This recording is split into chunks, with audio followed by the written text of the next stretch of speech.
Cathedral by Raymond Carver. I keep wanting to say Raymond Chandler for some reason. I'm not sure. But this came out in 1983. It's probably, I think this is the second work I've read by Carver. And his first one I was What We Talk About When We Talk About Love and Other Stories. So it was like another collection.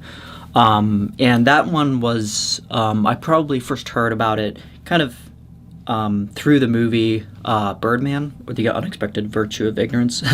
And obviously the whole crux of the movie is that it's based off of, it's kind of a meta kind of thing where it's about adapting a movie for the stage of, they're adapting the particular short story of What We Talk About When We Talk About Love into a full stage production. And obviously, it has Michael Keaton and Edward Norton and Naomi Watts, among other people. Oh, and Emma Stone as well. And yeah, this I did like that short story. I heard a lot of it being described as like gritty realism, meaning that some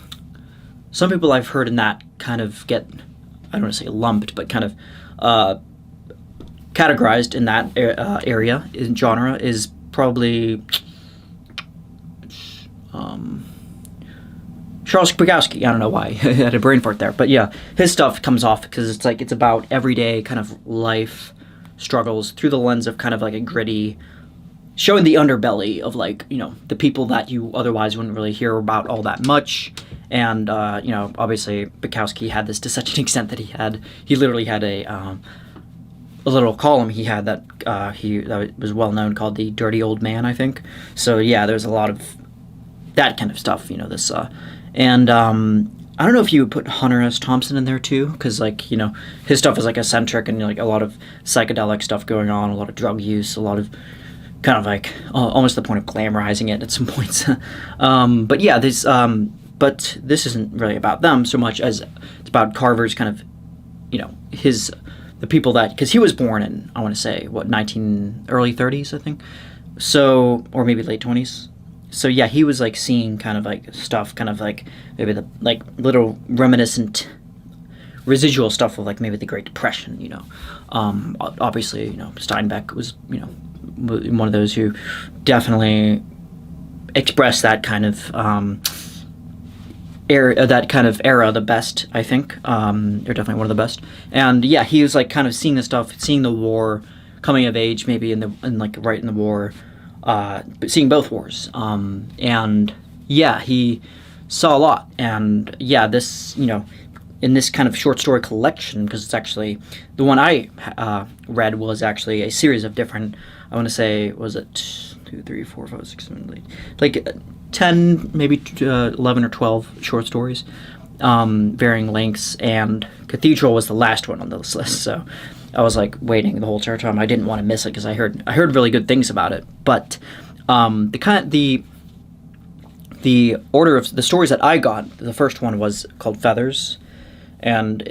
that one's about this kind of older couple, I believe, and they have this pet peacock that's I think kind of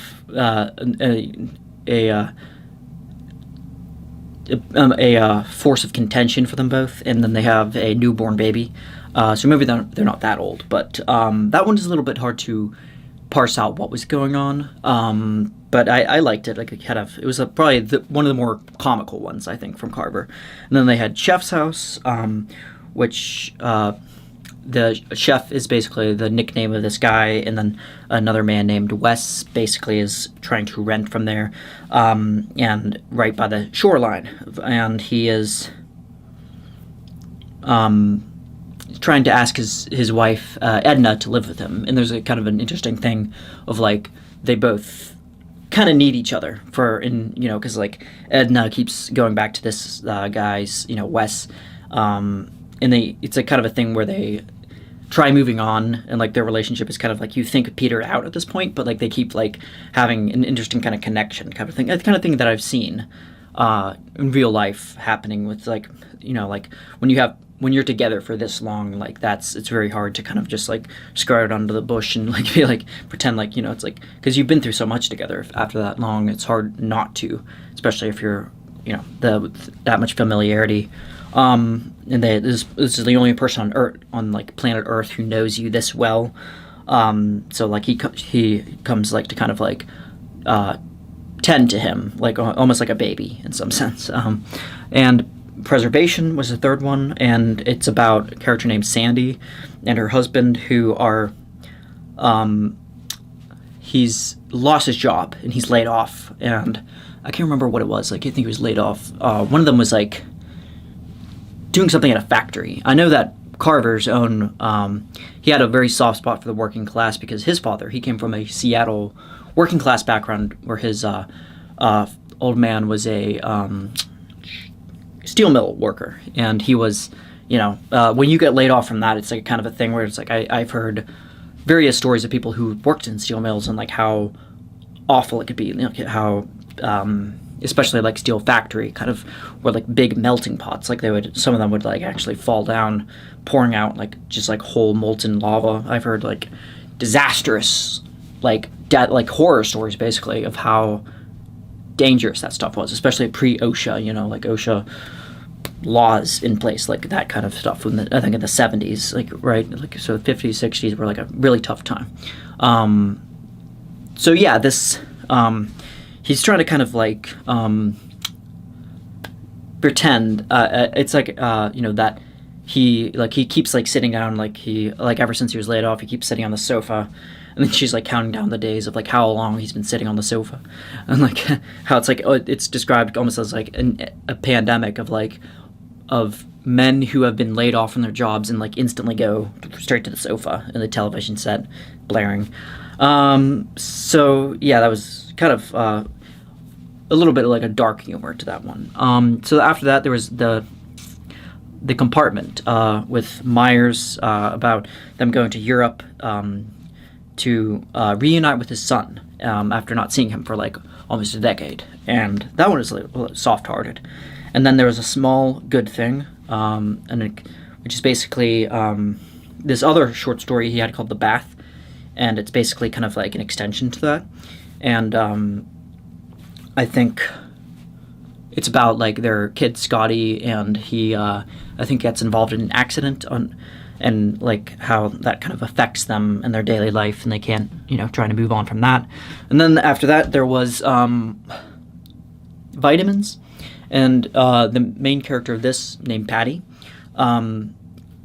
goes to selling vitamins door to door. And I thought this was really funny because like, she goes on so long about like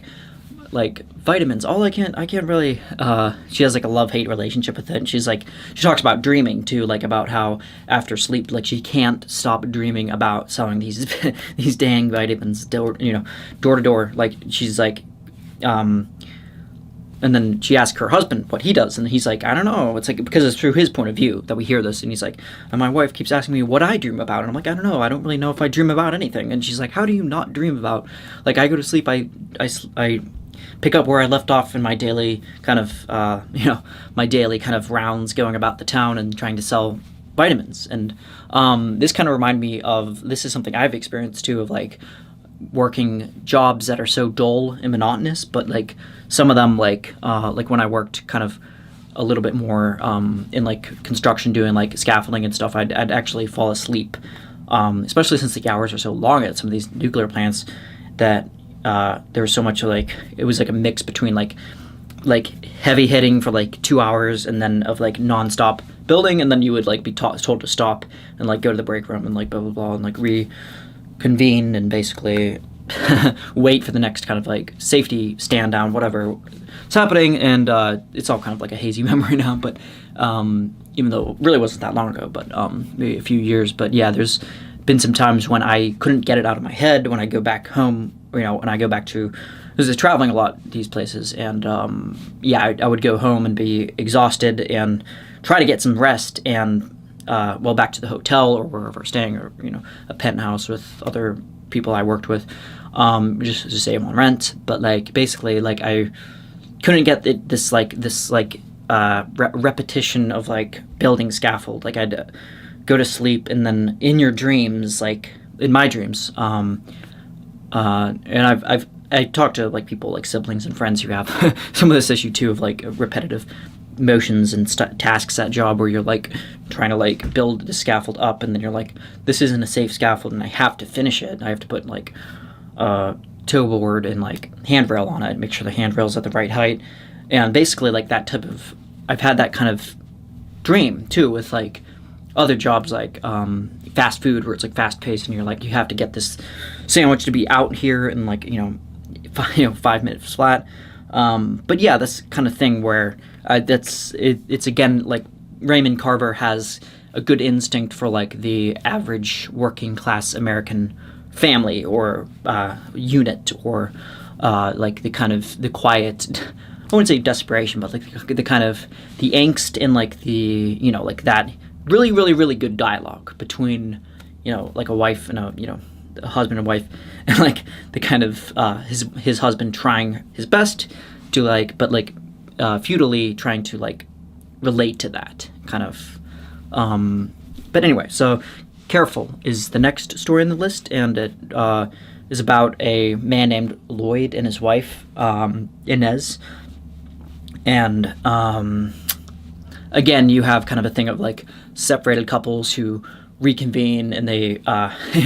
meet again after like they can't really get each other out of their heads, and like they his wife Inez I kind of confuse this with the Chef's House one at first, but I think with this one, and his wife Inez is like trying to help him with, I think it was like an ear problem that he had, and she was trying to get something stuck out of his ear, and this is like another kind of thing of like how this domestic life that Carver's able to paint a picture of like so subtly, yet also like really just kind of like showing it like things exactly how they are, like the dialogue and the back and forth between these. So after that, there's Where I'm Calling From, which is about Martin and Frank, or I'm sorry, Frank Martins. He's out in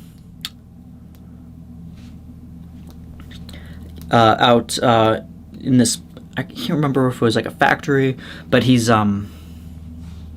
it's called a drying out, I think,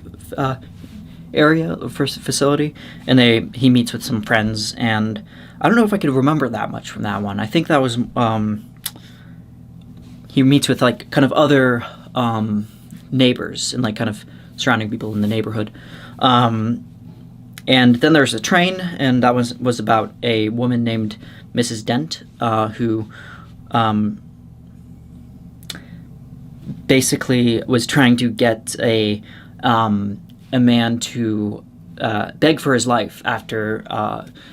holding a gun to his head, and that was probably one of the darker ones, but like it was still had a kind of that Carver type, that gritty kind of morbid sense of humor, I guess, if you will, about like how this woman is like. I got kind of existentialist motifs, like the fact that the status quo, or like the way the tables were turned because of the fact that she had a gun this time, and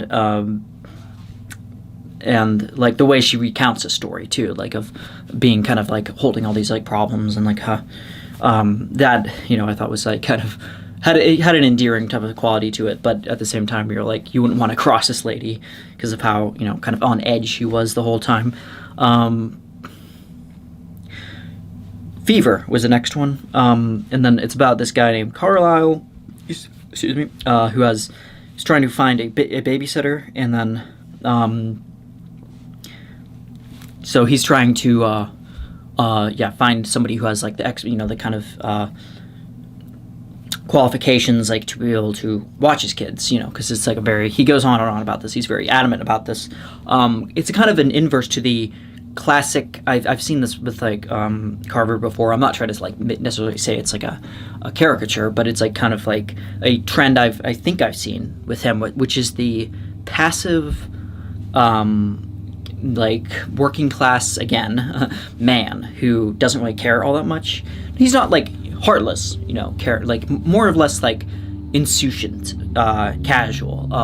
Cormac McCarthy writes these characters too, and they're like very. You can't help but kind of, because they're a diamond in the rough. They might be uninterested. They might be a little incurious because they're just kind of trying to do their job, trying to do what's expected of them, and they're very earnest in that sense. But at the same time, they're just kind of like, yeah, my wife is crazy about what this and that, and I can't really find. I can't really. I have to pretend. I have to pretend to be.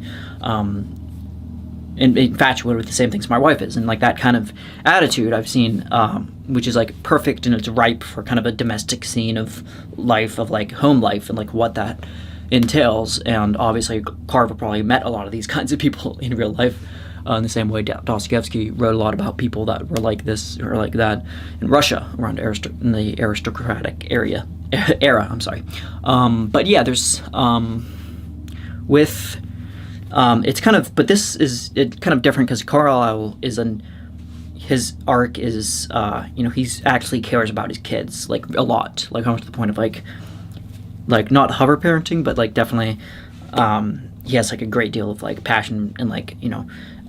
concern for like how they're, because his wife basically leaves him, and he's and goes to California, and he's trying to like keep everything in line and try to like salvage some like order and like try to have some kind of closure, I suppose, with his wife. And yeah, she's kind of like not having it. She's just kind of like turning her back to him, and yeah, interesting. So after that, there's The Bridal, about a woman named Marge who is a landlady, I believe, out of an apartment complex, and her husband named Harley, and then they talk about like this family that moves in after, like, they're kind of like migrant workers, I believe, and because they're displaced from their farm, and they have to kind of like they're uprooted and they like go to find an asylum of some sorts in like this area. With the Bridal talks a lot about like how like down to the very last detail of like how this kind of uprooted family is like trying their best to find some kind of like work, and they can't because like they're very very familiar, like acquainted with this farm life of like raising like planting crops and like not necessarily sharecropping, but like just especially in the era of like subsidized farms too, of like that was probably a lot earlier, around Steinbeck's time too, like probably was at 30s or 40s, with I don't know if that was Roosevelt who kind of came up with that idea with the New Deal or the Works Progress Administration, all these different things to kind of incentivize, or I don't remember the exact history of it, but these different things to kind of cut farmers a good deal, and like a lot of it. And I think the main thing with this story is that the farm life and like the contrast with the city life, I think, like that very kind of they're not like black and white, but there is a Venn diagram kind of, maybe that's putting it a little bit too reductively, but anyway, so the final one on this is Cathedral, obviously the namesake titular Cathedral short story, and it's quite to the point, and it's narrated by the husband of a woman who befriends this blind man named Robert, and they basically talk for a great deal, and like he basically talks a little bit, like kind of introducing like these preliminary little notes of like observations of like the blind man he's never met before, and he's made out to be like a great kind of force of like charisma and like strength and like integrity in his wife's life, and there isn't a hint of, although this might be like kind of an unreliable narrator, because like there isn't one hint of like envy that I could get from him. He just seemed like, well, yeah, she seems to like him a lot, he seems like a good guy, but there's nothing like crossing the lines of a platonic friendship. Like there's nothing really. I mean, the blind man, like you can't really, like another thing is like explored in depth is like the things that he sees, like like the fact that the blind man was married too, and his wife recently when his wife passed away, he talks about like his whole life, like trying to like see a little bit into his point of view of like what was, the kind of thing that was going through his head, like how, he can't see his own wife and like can't describe her, like after 50 years of marriage, like he can't actually get, one, like to, kind of express that kind of, because like you live with it, and like man can get used to anything. Like Dostoevsky said, like if you can be put in this situation where Helen Keller, blind and deaf, and you have like the worst of both worlds. Like you have nothing, and the blind man becomes a great listener because of that. And when he invites him over, and his wife is so infatuated with him. Obviously in a not a romantic way, but just in kind of his character, and like obviously so much so that she writes a poem about him, and he's like, I don't know what to think about her poem his husband says like what to think about her poetry in literary terms, because he's not really that artistic, or he doesn't really think of it himself as as a that kind of privy to that kind of stuff. So he's like again, it's kind of like a little bit more of that passive kind of not like not careless, but just like a little bit like he's like he has a peaceful like kind of thing. He's not trying to like make his wife to be out anything more than she is, or he is like has a great deal of like respect for her and like her friendship with this blind man. And then when he comes over for the first time and they meet, he accidentally kind of slips out and says like, what type of, like what, when you're going back and forth on the, I can't remember where it was, but like if you're going back and forth to like New York, I think, like the Hudson, like I think if you're crossing that, like what side of the railroad car do you want to see? It's like, well, obviously you'd want to sit on the right side. And then the blind man, he's like apologizes. He's like, wait, I didn't mean it like that, because but then the blind man was like, oh, it's no worries. Like, I actually like to sit on this side because I can kind of get a sense of like, not only does this make it easier to leave on the train, but like I can get a sense of like what's going on. Like I can get kind of a little bit of a picture, little hints of like just the air, just like, breathing it in and the light, and like he had these different kind of predispositions or like little misinterpretations too. Like the narrator of the husband he's not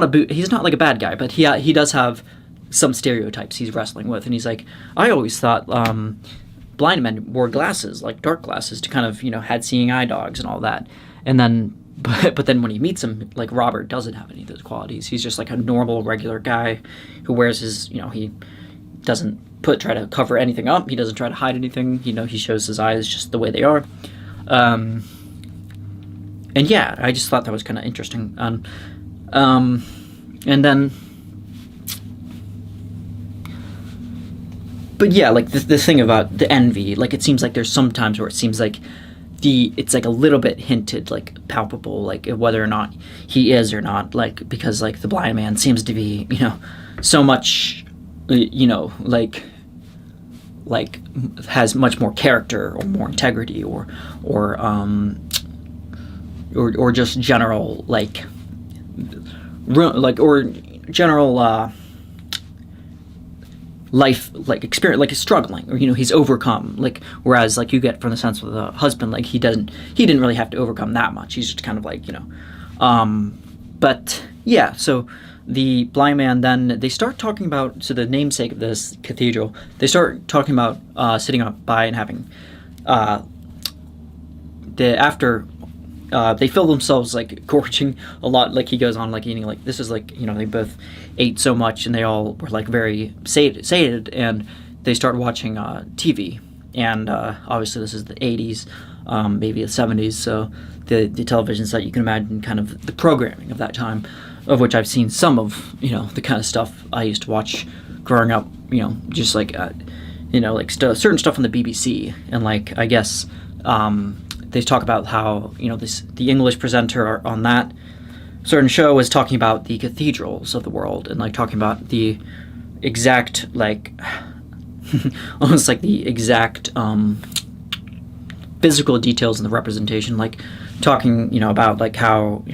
much stone, and some of them made of marble, and like how they had to build them. Some of them to such great heights, like 200 feet. Some of them, and then he talks about the great one, probably one of the more famous ones in France, obviously, Paris, France, Notre Dame, of which there are actually a good number, because Notre Dame just means Our Lady, Our Mother. So, especially in the Catholic kind of sense, a lot of these kind of, I guess I want to say maybe Trappist kind of monasteries and all these different places throughout France that I've seen myself, at least, had a lot of different towns, even small Notre Dames that dated way back, to like maybe early, 1200s, 1300s. So, yeah. And like, so the Notre Dame itself, like, obviously he's talking about that one, and like how he's trying to describe it to the blind man, because he's like, the blind man asks him, and he's like, could you describe it for me if you had, and he's thinking, like, if my life, his inner monologue is saying, he's like, if my life depended on it, like, how would I describe this? And he goes on talking about how it's like there's particular arches, and some of them are made of more so marble, some of them have stone, strictly speaking. And then he's like gets frustrated, because like after this point, like they actually smoke a little bit of to kind of relax and kind of ease the situation. And I guess this was kind of like on brand with the time at the not to say like stereotypes about like smoking weed back in the 70s, but yeah, this was a little bit less. There was like, I think marijuana, as far as usage, was like a little bit less stigmatized. There wasn't this big hubbub about if somebody in the privacy of their own home wanted to do that. And, there wasn't, I guess there isn't today, but I guess maybe it was because like the potency was less. I think it's like less potent, has less of chemical wise. So, but yeah, they have that, and like he's basically frustrated because he can't figure out how to describe it, and he feels like he's like ashamed of himself. He's like, I'm like, the least I could do is just describe it to him. And he's like, and then what they do is like he basically they create a kind of they join hands, and he's like, here, take my hand, the Robert the blind man. He's like, here, like we'll take a paper here, you take this. And then he asks his wife to get him some, she offers to get some, I want to say like pencils, and sketch, not just that, but like actual sketching pencils, or like some paint supplies, I think, as well. And they both kind of join hands and like kind of mutually figure out how to like draw this cathedral, like this great thing, doing it to like in some way, because there's a religious undertone to that, like the idea of the cathedral. Maybe in the same way Faulkner kind of saw, like a sanctuary being some place where it could be for birds, it could be for this, it has multiple meanings, and it's not strictly, just a religious thing in this connotation, but like it could be anything, like it could be just the higher hierarchy, or like the higher good, or like the top, like the absolute, culmination of what holiness is, or sacrosanct, or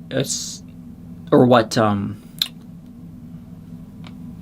sacrosanct means, like a sacred place of jubilation, and also like of just reverence too. So yeah, they end up drawing it, and then they are both, and he's like, at the end, like he closes his eyes, the husband, and he says that like, I finally for the next little bit, like I didn't even look at the picture we drew, and because like the blind man was like, so was like, actually like, there it is, it's great, like it's wonderful, it's like, just what I imagined, or obviously because he can't see it, but like he's just kind of, he's still satisfied with it. But yeah, there's he closes his eyes, and he imagines like kind of what he was like feeling, and like he and like in his head, like kind of in his mind's eye, he starts seeing like what a cathedral will look like, and that's what it ends on. Yeah. So as far as takeaways, I don't really have anything a critique related to analysis. I mean, for